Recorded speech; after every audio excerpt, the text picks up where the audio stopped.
The Coachella Valley in June 2003 was not the vibrant oasis of music festivals or neon-lit luxury that many associate with it today. For those living in Thousand Palms, California, it was a landscape of oppressive heat, swirling dust, and asphalt veins bleeding into an endless horizon.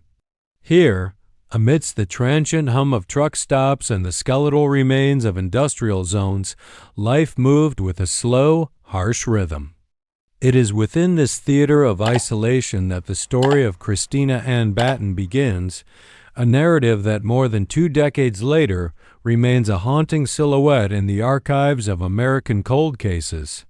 Christina, known as Chris to those closest to her, was just 14 years old. At an age defined by the transition from childhood to the complexities of adolescence, she was a girl with piercing blue eyes and golden hair that hinted at a brightness often stifled by her surroundings. Those who encountered her described a teenager who seemed older than her years, possessing a weary maturity often seen in children forced to navigate high-risk environments with minimal adult supervision. Christina was not a name that occupied headlines in 2003, and in many ways, that was her first tragedy. On June 8, 2003, a Sunday defined by the blistering Riverside County sun, Christina stepped out of her life in Thousand Palms.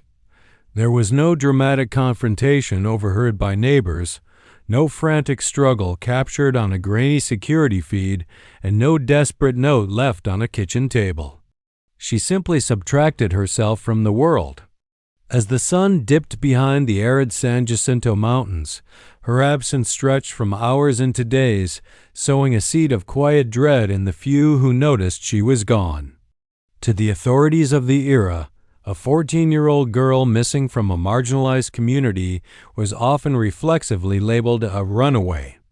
It was a dangerous systemic dismissal, a label that frequently paralyzed the golden hours of an investigation. But for Christina, the darkness lay not just in where she went, but in what she was fleeing, or perhaps who was waiting in the shadows to receive her. The vast, silent desert began to swallow the fragile traces of her existence, leaving behind a void that has remained unfilled for 22 years. Her disappearance was not an ending, but the prologue to a deeper, more predatory mystery that would soon expose the jagged edges of the valley's social fabric. As the first 24 hours passed, the heat of the desert seemed to bake the silence into permanence, ensuring that the search for Christina Ann Batten would become a marathon through a landscape of forgotten memories and buried secrets. The disappearance of Christina Ann Batten shifted from a missing person report to a disturbing forensic puzzle on the morning of June 9, 2003. While her family and the local authorities in Thousand Palms were still grappling with the initial shock of her absence, a sighting occurred that would define the investigation for the next 2 decades. Christina was seen at the Red Roof Inn, a modest motel tucked away in an industrial pocket of the Coachella Valley. For a 14-year-old girl, this was a location of inherent peril, a transit point for travelers, seasonal workers, and those seeking the anonymity that only a roadside motel can provide. Witnesses placed Christina at the motel in the company of an adult male, described as approximately 22 years old. The detail that would become etched into the cold case file was a distinct, though unidentified tattoo on his left arm. They were seen departing the premises in a late-model blue Ford Explorer. This was not the typical behavior of a runaway seeking freedom. It bore all the hallmarks of a predatory luring. In the documentary lens of true crime, this moment is known as the liminal space, the bridge between a child's known world and the terrifying unknown. The Red Roof Inn itself sat near the heavy thrum of I-10, surrounded by truck stops and logistics hubs. It was a place where one could disappear in plain sight. Analyzing the geography of the sighting reveals a grim reality. Christina was being moved through a landscape designed for transients. The presence of a 22-year-old man, an adult in the eyes of the law, with a girl who had barely begun high school, suggests a power imbalance that investigators would later scrutinize with agonizing depth. Was this man a boyfriend, a facilitator, or a captor? The blue SUV, a common sight on California highways, became a ghost vehicle, its tire tracks lost in the shifting sands of the desert. As the days turned into weeks, the silence from Christina's side became absolute. There were no ATM withdrawals, no sightings at local malls, and no desperate phone calls to friends. The investigation began to focus on the psychological profile of the man with the tattoo. In the early 2000s, the digital footprint of a 22-year-old was far lighter than it is today. Without social media check-ins or GPS data, the search relied on old-fashioned canvassing and the hope that someone would recognize the specific ink on the man's arm. The social atmosphere of Thousand Palms at the time played a significant role in the stagnation of the case. It was a community where people often minded their own business, a place where the invisible stayed invisible. Christina, coming from a background that lacked a robust protective circle, fell through the cracks of a system that was already overwhelmed. There is a haunting quality to the witness reports from the motel. They describe a girl who didn't appear to be in immediate distress, a detail that often points to the insidious nature of grooming. The predator doesn't always use a weapon. Often, they use the promise of escape, a ride in a nice car, or the false sanctuary of a motel room. Reflecting on this phase of the investigation, one cannot ignore the chilling proximity of the Red Roof Inn to the dark underbelly of the valley's transient population. For Christina, that motel was likely the last threshold of safety before she was taken further into the shadows. The man in the blue SUV represents a recurring nightmare in child abduction cases. The stranger who isn't entirely a stranger, the figure who knows exactly which vulnerabilities to exploit. As June bled into July, the Riverside County Sheriff's Department found themselves hitting a wall. The blue Ford Explorer had vanished, and the man with the tattooed arm remained a phantom. The case was cooling, settling into the heavy, stagnant heat of a California summer. However, just as the trail seemed to go completely cold, a massive law enforcement operation elsewhere in the county would suddenly cast a long, terrifying shadow back onto Christina's disappearance. The arrest of a man named Douglas J. Marino was about to change everything, transforming a missing child case into a high-stakes search for a witness who held the keys to a house of horrors. In the sterile, fluorescent-lit rooms of the Riverside County Sheriff's Department, investigations often run on parallel tracks, rarely intersecting until a sudden jolting moment of clarity. In July 2003, exactly 1 month after Christina Ann Batten vanished into the desert haze, those tracks collided with terrifying force. The catalyst was the arrest of 56-year-old Douglas J. Marino. To the public, he was a local resident. To the authorities, he was the primary suspect in a series of predatory crimes that suggested a deep, systematic obsession with children. Marino was charged with 6 counts of child molestation involving a victim as young as 7 years old. As detectives began peeling back the layers of his life, they realized they were looking at a man who operated in the blind spots of society, but there was a significant obstacle in their pursuit of total justice. To secure a conviction for further allegations specifically involving an 8-year-old child, they needed a crucial piece of evidence that wasn't a forensic swab or a digital file. They needed a witness. They needed Christina. The link between a missing 14-year-old and a veteran predator like Marino transformed the case from a search for a runaway into a high-stakes race against time. Investigators harbored a chilling hypothesis. Christina knew too much. Whether she had been a victim herself or a witness to the abuse of others, her disappearance on the eve of his legal downfall was too convenient to be coincidental. In the documentary of a crime, this is the shadow point, where the predator's movements and the victim's path overlap in the darkness. The timing was precise. Christina disappeared on June 8th. Marino was taken into custody in July. For investigators, this 30-day window was a black hole. They faced a harrowing question: had Marino, or someone acting on his behalf, silenced the one person who could ensure he never walked free again? The 22-year-old man in the blue Ford Explorer from the Red Roof Inn sighting suddenly took on a more sinister profile. Was he a surrogate for Marino? A younger associate tasked with removing a liability from the board? Analyzing the power dynamics of the Coachella Valley's underbelly reveals how a man like Marino could exert influence over someone as young as Christina. In communities where social safety nets are frayed, predators often position themselves as protectors or providers. They identify children who are overlooked and create a sense of dependency.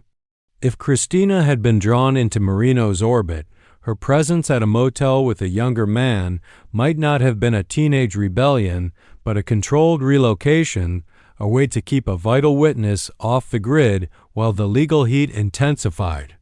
Despite the intensity of the investigation into Marino, the walls of silence remained high. Marino himself provided no answers regarding the girl. In the world of true crime, there is a specific kind of frustration experienced by detectives when they have the monster in a cell but cannot find the key to his victims' locations. The Riverside County Sheriff's Office found themselves in a deadlock. They had a suspect for a heinous set of crimes, but their star witness, a child whose life was potentially at stake, was a ghost. The Desert Sun reported on the arrest with a clinical detachment of local journalism, but between the lines was a plea for help. They noted that authorities were hoping Christina would be a witness, a phrase that, in hindsight, feels like a death knell. By publicly acknowledging her importance to the case, the system may have inadvertently increased the danger she faced. If those responsible for Marino's protection knew she was the missing piece of the prosecution's puzzle, her value as a living person plummeted, while her threat as a witness skyrocketed. As the legal proceedings against Marino moved forward, the search for Christina began to falter. Without her testimony, certain charges remained difficult to prove. More tragically, the focus of the justice system began to shift toward the crimes that could be prosecuted, slowly pushing the mystery of the missing 14-year-old to the periphery. Christina became a footnote in Marino's criminal history rather than the center of her own story. This section of Christina's journey highlights a systemic failure: the inability to protect a witness before they become a victim. The desert, with its vast, uninhabited stretches, offered 1,000 places to hide a secret. Investigators combed through Marino's known haunts, looking for any trace of the blue SUV or the man with a tattooed arm, but the heat of July seemed to have scorched the earth clean. The connection was there, palpable and haunting, but in the eyes of the law, a connection without a body or a confession is merely a tragedy without a resolution. As the cell door slammed shut on Douglas Marino for his other crimes, the question of Christina Ann Batten remained hanging in the dry desert air. She was the witness who never spoke, the girl who was seen at a motel one day and never again. The investigation was now entering a phase of agonizing longevity where the initial urgency would be replaced by the slow, crushing weight of decades of silence. In the vast, interconnected world of modern true crime, there exists a well-documented and unsettling phenomenon known as missing white woman syndrome. It is a term used by sociologists and media critics to describe the disproportionate level of national media coverage afforded to young, white, middle-class women and girls who disappear. Typically, these cases involve victims who fit a specific mold. They come from stable homes, they have active social lives, and their families possess the resources to demand the world's attention. Yet, Christina Ann Batten, despite being a 14-year-old girl with striking blue eyes and golden hair, found herself on the desolate opposite side of that media spotlight. To understand why Christina remained a ghost in the headlines of 2003, we must dissect the cultural, geographical, and institutional landscape of the Coachella Valley, a place where some disappearances are treated as tragedies, while others are treated as statistical inevitabilities. Thousand Palms, California, in the early 2000s, was a community defined by its edges. It was an unincorporated patch of the desert that functioned as a shadow to the glitz and glamour of nearby Palm Springs. While the wealthy elite and Hollywood stars retreated to gated estates just miles away, Thousand Palms was a landscape of gravel roads, mobile home parks, and industrial lots that felt like a world apart. For a teenager like Christina, this environment offered a dangerous, double-edged form of anonymity. In the eyes of a society that often judges victims by their social standing, a girl from a transient, working-class area who is seen at a roadside motel is frequently dismissed before her story is even told. The runaway label applied to her by early investigators wasn't just a police classification. It was a social verdict that allowed the public to look away, comfortably assuming that she had simply chosen to leave a difficult life behind. This media void created a vacuum where vital information went to die. Unlike the high-profile disappearances of the era, such as Elizabeth Smart or Natalie Holloway, there is a staggering lack of archival data on Christina Ann Batten. When a child from a privileged background goes missing, the media constructs a rich, multidimensional portrait. We see their school yearbooks, hear interviews with heartbroken teachers, and watch montages of their childhood birthdays. For Christina, no such portrait exists in the public record. There are no digitized memories of her at a school dance, no heart-wrenching public appeals from a large, organized family network, and no primetime specials dedicated to finding her. Christina is a ghost even in her own narrative, her identity reduced to a single grainy photograph and a few clinical lines in a sheriff's report. This absence of a humanizing campaign by the media meant that the urgency of her search never transcended the local level. Institutional failure in these cases is often a quiet, slow-moving process. When the justice system and the media prioritize victims based on their perceived risk or socioeconomic status, they inadvertently create a hunting ground for predators. Men like Douglas Marino thrive in these silent zones.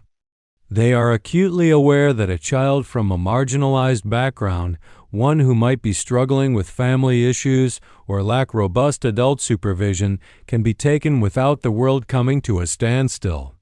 In the pre-social media landscape of 2003, before the hyperconnectivity of smartphones and viral hashtags, a child could be erased from a community like Thousand Palms with terrifying ease if the local institutions chose to treat her disappearance as a teenage whim rather than a predatory crime. The cultural landscape of the Coachella Valley also played a significant role in this vanishing act. The I-10 corridor, which slices through the desert, acts as a conveyor belt of transients. It is an artery for thousands of travelers, many of whom are looking to lose themselves or find someone else to exploit. The geography itself favors the perpetrator. The vast uninhabited stretches of the Colorado desert offer 1,000 places to hide a secret, and the shifting sands ensure that tire tracks don't last long. The man with the tattoo and the blue Ford Explorer could have been hundreds of miles away, crossing state lines into Arizona or Nevada, by the time Christina's name was even entered into a missing persons database. Without the loudness of a media storm, there was no national net to catch them. Furthermore, we must analyze the empathy gap that exists in true crime reporting. Audiences are often coached to empathize with victims who represent an idealized childhood. When a victim's life is complex, when it involves motels, older associates, or connections to men like Marino, the narrative becomes messy, and the media often shies away from it. This bias leads to a chilling reality. The children who are most at risk of exploitation are often the ones the public is least likely to hear about. Christina was exactly the kind of witness the legal system needed to stop a predator, yet she was exactly the kind of girl the culture was prone to forget. As we look back from the perspective of 2025, the void where her media presence should have been is deafening. It serves as a somber reminder that justice is often a product of visibility. The silence surrounding Christina's case is not just a failure of the 2003 investigation. It is an indictment of a societal structure that assigns value to lives based on their proximity to perceived innocence and stability. By failing to tell Christina's story with the same fervor as others, the media effectively allowed the desert to keep it secret. The weight of this silence is felt most deeply in the lack of progress over the last 2 decades. While other cold cases from the early 2000s are being solved through the combination of DNA technology and renewed public interest, Christina's file remains stagnant, buried under the dust of 22 California summers. Her story is a testament to the fact that in the quiet corners of the desert, the most dangerous element isn't the heat, the isolation, or even the predators. It is the indifference of the world that chooses not to look. Christina Ann Batten was a 14-year-old girl who deserved a future, a defense, and a voice. Instead, she was left to the wind, a human witness who was lost before she could ever testify.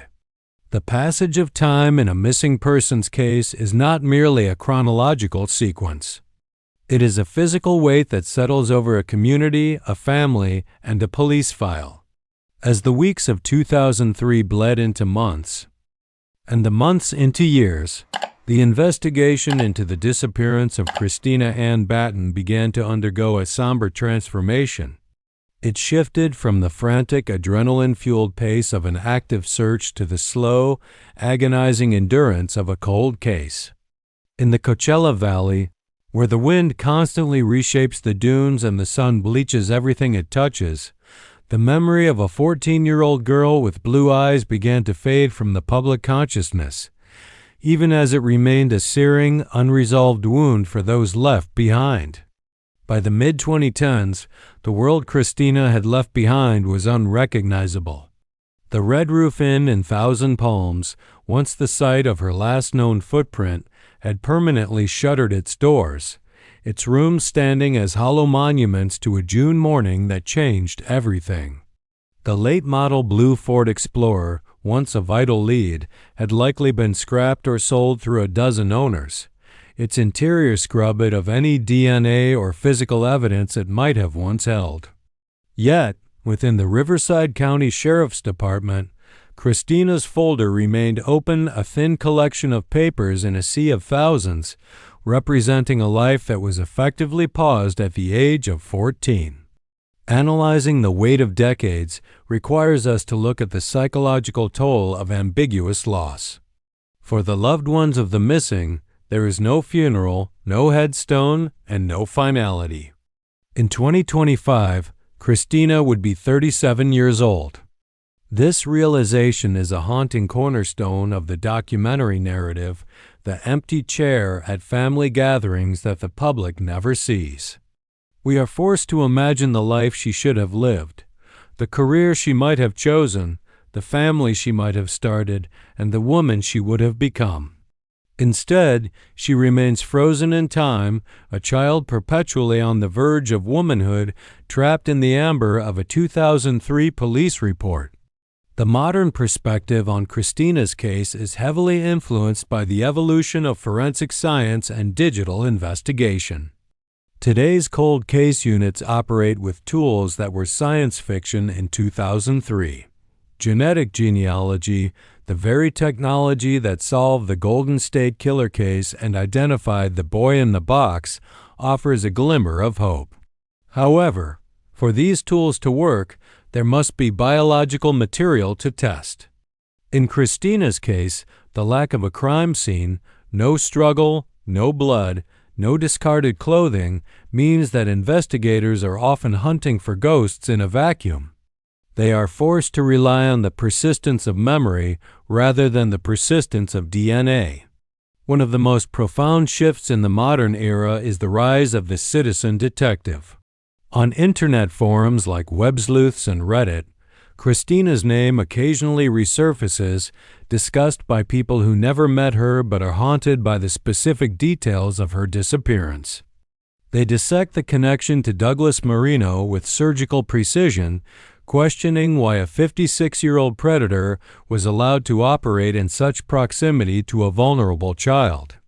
These digital communities act as a secondary archive, keeping her flame alive when the traditional media has long since moved on. They ask the questions that were perhaps too difficult or too sensitive to ask in 2003. Who is the 22-year-old man? Who provided the blue SUV? And exactly how much did Marino know? The psychology of the predator in a cold case is a study in calculated silence. If Douglas Marino or his associates were involved in Christina's disappearance, they relied on the vastness of the desert and the systemic indifference of the time to shield them. As decades pass, the leverage of the law often weakens. Witnesses move away, memories blur, and suspects pass away, taking their secrets to the grave. Yet, there is a counterforce at play, the burden of the secret. Cold case investigators often hope that as people age, their allegiances change. A friend who kept a secret for a 22-year-old in 2003 might be a parent or grandparent in 2025, now viewing the disappearance of a child through a lens of profound empathy and regret. In the Coachella Valley, the geography of the case has become a silent witness. The industrial zones around Thousand Palms have expanded, and the desert has been further encroached upon by development. Every time a new foundation is poured or a trench is dug for a pipeline, there is a subconscious tremor in the investigative community. Is this the moment her remains are found? Is this the day the desert finally yields what it has hidden? This geographical suspense is a hallmark of high-end true crime documentaries, highlighting the proximity of the truth to our everyday lives.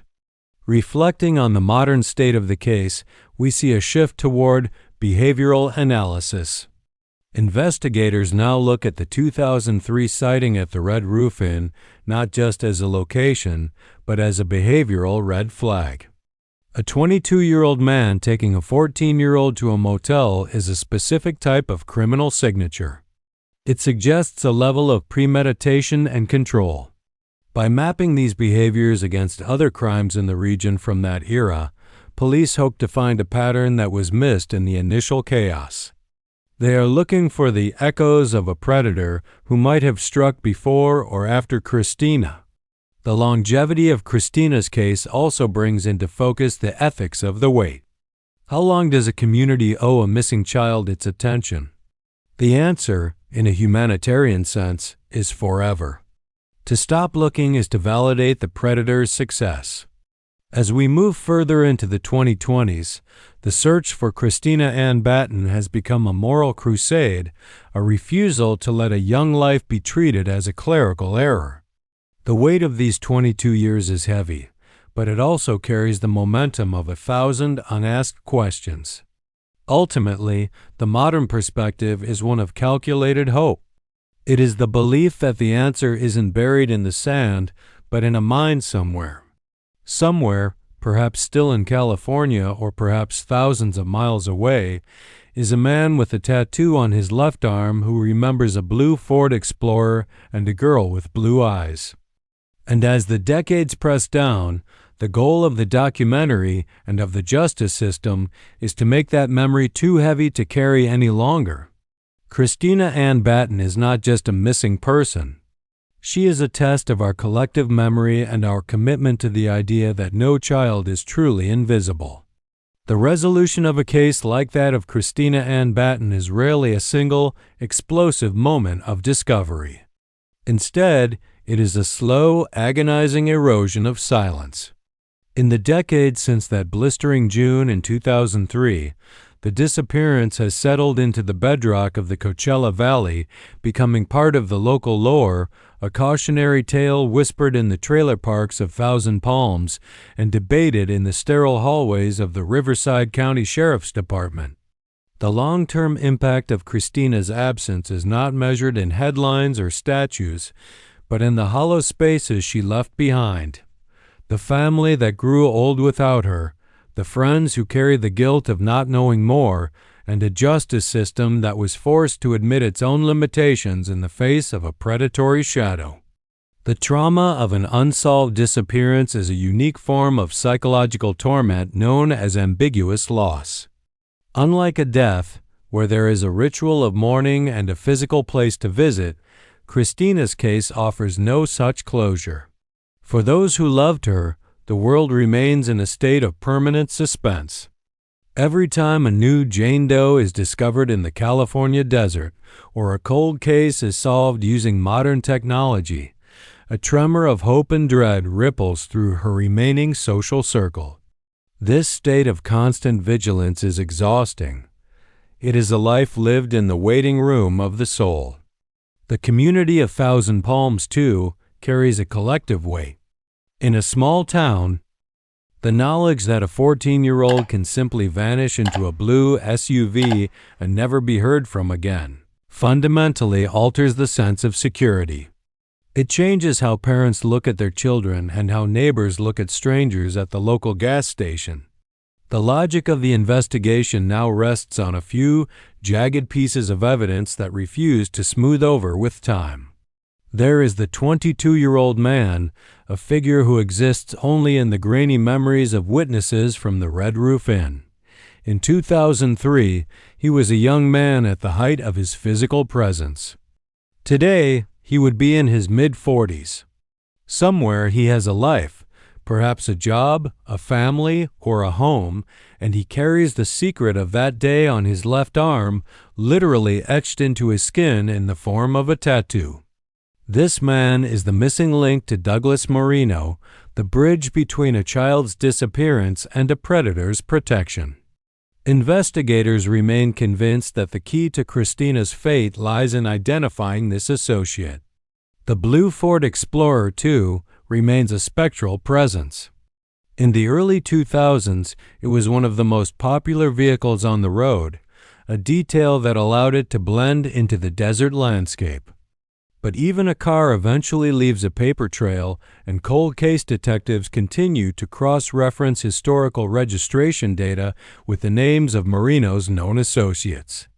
Beyond the technical hurdles, the case of Christina Ann Batten forces us to confront the profound questions that still hang in the air like dust after a storm. What happens to the soul of a community when it fails to protect its most vulnerable? Christina was a child who was potentially prepared to speak truth to power, to testify against a man who had allegedly harmed others. When she was removed from the board, the legal system's ability to fully prosecute Douglas Marino was crippled. This is the butterfly effect of a missing witness. Her absence didn't just affect her own life. It affected the pursuit of justice for every other victim involved in that house of horrors. It suggests a level of calculated silencing that is far more chilling than a random abduction. It points to a world where the powerful can erase the inconvenient with the help of the desperate. The legacy of Christina Ann Batten is also a call to look more closely at the invisible children who populate our society's periphery. She was a girl who lived in the cracks of the system, a teenager who was seen as a runaway before she was seen as a victim. Her story serves as a somber reminder that the label we place on a person often dictates the level of effort we put into saving them. If we are to learn anything from these 22 years of silence, it is that no child should ever be considered expendable or high risk enough to be ignored. The value of a human life is not found in its social standing or its proximity to wealth. It is found in the inherent right of every individual to exist, to grow, and to be protected. As the sun sets over the San Jacinto Mountains, casting long purple shadows across the valley, the desert remains as indifferent as ever. The wind still blows through the empty lot where the Red Roof Inn once stood, and the highway still hums with the sound of thousands of people moving toward their own destinations. But for Christina, the march of time has stopped. She remains 14, a girl on the cusp of everything, waiting for the world to remember her name. The unanswered questions, where she went, what she saw, and where she rests, are not just points of curiosity for true crime enthusiasts. They are a moral obligation for the living. We must continue to ask, who is the man with the tattoo?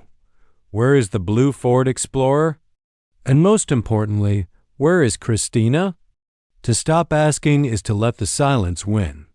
It is to accept that a child can be erased by the very desert she called home. But as long as her photo is shared, as long as her case file is reopened, and as long as a single person feels the ache of her absence, she is not truly gone. Justice in the desert is a slow, persistent march, a refusal to let the sand cover the truth forever. We search for Christina not just to solve a crime, but to reclaim a piece of our collective humanity that was lost the day she stepped into that SUV.